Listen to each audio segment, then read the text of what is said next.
ስለዚህ ራእይ አላችሁ፣ ራእይ አለን። ይሄ ራእይ ሀገርን የሚጠቅም፣ ይሄ ራእይ ቤተክርስቲያንን የሚጠቅም፣ ይሄ ራእይ ቤተሰብን የሚጠቅም፣ ይሄ ራእይ ትውልድን ከኛ በኋላ የሚመጣውን ትውልድ የሚጠቅም ራእይ ነው።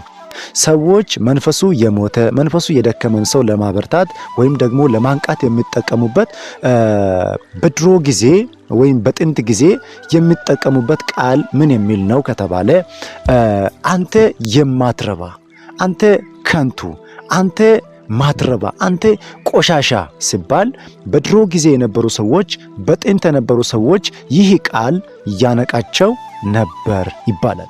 የመካከለኛው ዘመን ላይ የነበሩ ሰዎችን ደግሞ ያነቃቸው የነበረው ምንድነው ከተባለ በመካከለኛው ዘመን የነበሩትን ወይም ደግሞ በቅርብ ጊዜ የነበሩ ሰዎችን የሚያነቃቸው ቃል እከለኮ ትላንት ካንተ በኋላ ጀምሮ በልጦ ሄደኩ፣ ትቶ ሄደኩ፣ አንተኮ ቀረ፣ ኋላ ቀረ እኮ፣ በቃ ከንቱ ነህ፣ ዋጋ የለህም ሲባል ሰዎች በመካከለኛው ዘመን የነበሩ ሰዎች ይህ ቃል እንደሚያነቃቸው የሚነገር እውነት አለ። አሁን ላይ ደግሞ ያሉ ሰዎችን የሚያነቃቸው አንተ ከንቱ ነህ ማለት አይደለም የሚያነቃቸው። አሁን ላይ ያሉ ሰዎችን አንተ በልጠው እኮ ሄዱ፣ እነሱ ካንተ በኋላ ጀምረው ካንተ አልፎ ሄደዋል ሲባል አይደለም የሚያነቃቸው።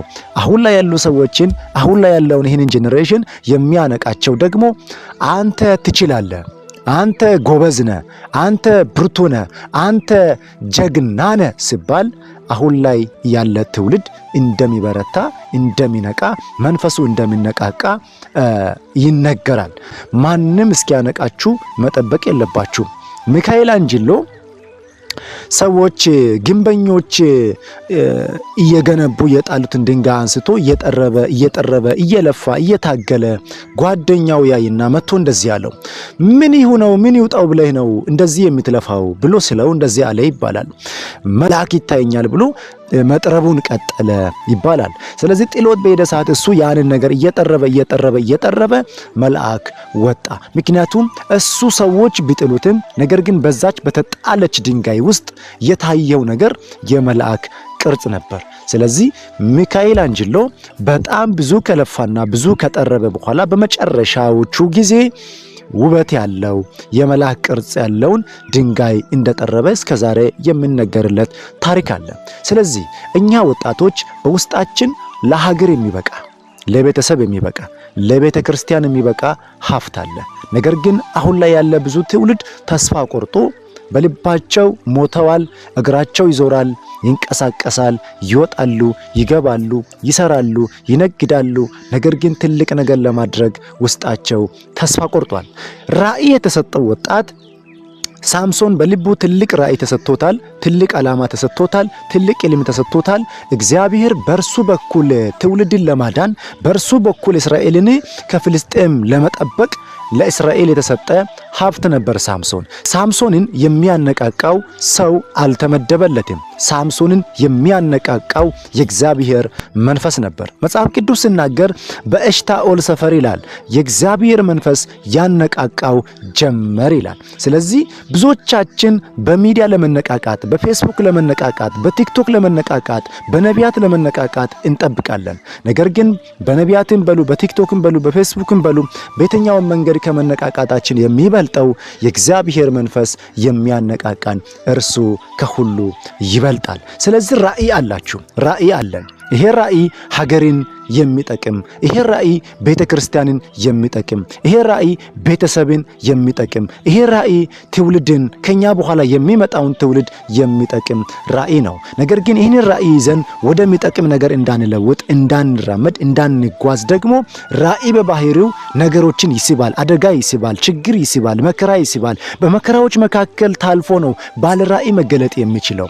ባለ ራእዮችን ስንመለከት በማዕበል መካከል አልፎ፣ በወጀብ መካከል አልፎ፣ በብዙ ፈተናዎች መካከል አልፈው ሲያበቁ፣ ተነቃቅተው ሲያበቁ ነው ለሰዎች በረከት ወደ መሆን የሚመጡት።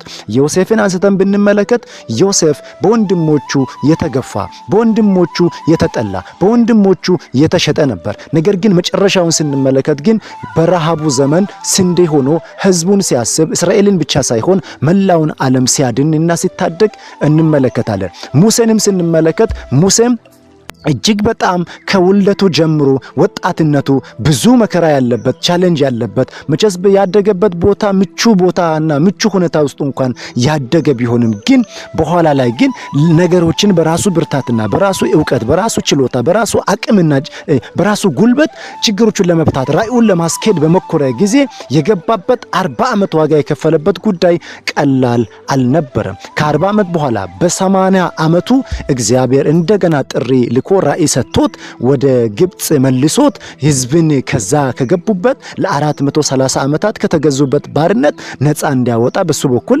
እንደተጠቀመ ሁላችንም የምናውቀው ጉዳይ ነው።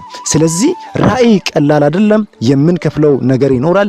ነገር ግን ውስጣችንን ሁልጊዜ በጸሎትና በመንፈስ ቅዱስ ካላነቃቃን ምንም አይነት እኛን የሚያነቃቃን ነገር ከውጭ ከጠበቀን ዋጋው ምናልባት አደጋ ሊሆን ስለሚችል በጣም ሁላችንም ጥንቃቄ እናድርግ። እኛ ወጣቶች የሀገር በረከት እንሁን፣ ለትውልድ በረከት እንሁን፣ ለቤተሰብ በረከት እንሁን እንጂ ምናልባት ለቤተሰቦቻችን የሐዘን ምክንያት፣ ለሀገር የሐዘን ምክንያት፣ ለመንደሩ የችግር መፈጠር ምክንያት፣ የችግር መንስኤ መሆን የለብንም። ስለዚህ መድኃኒት ለመሆን ለተፈጠሩ ችግሮች መፍትሄ መሆን፣ ለተፈጠሩ ችግሮች መልስ መሆን፣ ለሚፈጠሩት አደጋዎች እኛ መፍትሄ ያለን መሆን እንጂ ችግር የምንፈጥር መሆን የለብንም። ስለዚህ ከቻልን ችግር የምንፈጥር ሳይሆን ችግኝን የምንተክል ትውልድ ሆነን ማለፍ አለብን ይላል። ስለዚህ አንተ የምትተኛ ንቃ፣ ከሙታንም ተነሳ ይልና ክርስቶስም ያበራልሃል ይላል። ስለዚህ የራእዩ ባለቤት ሰው ስላይደለ፣ የራእዩ ባለቤት ጓደኞቻችን ስላይደሉ፣ የራእዩ ባለቤት ሚዲያ ስላይደለ፣ ከሚዲያ የተኮረጀ ከቲክቶክ የተኮረጀ ከቴሌግራም የተኮረጀ ከተለያየ ሚዲያ ላይ የተኮረጀ ስላይደለ የራእዩ ምንጭ የመጣበት ዋና መነሻው እግዚአብሔር ስለሆነ የራእዩ ባለቤት ከኛ ጋር ስለሚሆን በምንም አይነት መከራና በምንም አይነት ወጀብ መካከል ማለፍን ድልን ይሰጠናል። ስለዚህ ሁልጊዜ ባለ ራእይ መርሳት የሌለበት ነገር በሚያጋጥመው ፈተናም ሆነ ራእዩን ይዞ በሚጓዝበት ጊዜ መርሳት የሌለበት አንድ ነገር ቢኖር ሁልጊዜ አይኑን በአምላኩ በእግዚአብሔር ላይ መጣሉን መርሳት የለበትም። ራእይ ከእግዚአብሔር ዘንድ የተቀበልነው ራእይ በእኛ ዕውቀትና በእኛ ገንዘብ አንድ እርምጃ ወደፊት መሄድ አይችልም። ምናልባት በእኛ ዕውቀትና በእኛ ገንዘብ ብቻ የምራመድ የመሰለን ሰዓት ያ ራእይ ያን ሰዓት እንደቆመ ማሰብ አለብን። ያን ሰዓት አደጋ ውስጥ እንደገባ ማሰብ አለብን። ምክንያቱም የተቀበልነው ራእይ ከእግዚአብሔር ከሆነ የተቀበልነው ራእይ በእውነት ምንጩ እግዚአብሔር ከሆነ ከእግዚአብሔር ላይ አይናችንን ባነሳንበት ቅጽበት ራእያችንም እኛም አደጋ ውስጥ ነን። ስለዚህ በየትኛውም ሁኔታ በየትኛውም ማዕበል በየትኛውም ወጀብ ውስጥ ማወቅም መረዳትም ያለው አንድ ባለ ራእይ ማወቅና መረዳት ያለበት የራእዩ ባለቤት ላይ አይኑን ማንሳት እንደሌለበት። ስለዚህ አይናችንን በእርሱ ላይ እናድርግ። ራእያችን ለትውልድ በረከት፣ ለሀገር በረከት፣ ለቤተ ክርስቲያን በረከት፣ ለቤተሰብ በረከት ሆኖ መገለጡ የጊዜ ጉዳይ እንጂ የሚቀር ጉዳይ አይደለም። አመሰግናለሁ። በውስጤ የነበረው አጭር መልእክት ይህን ይመስል ነበር። በጣም አርጌ ከልብ አመሰግናለሁ።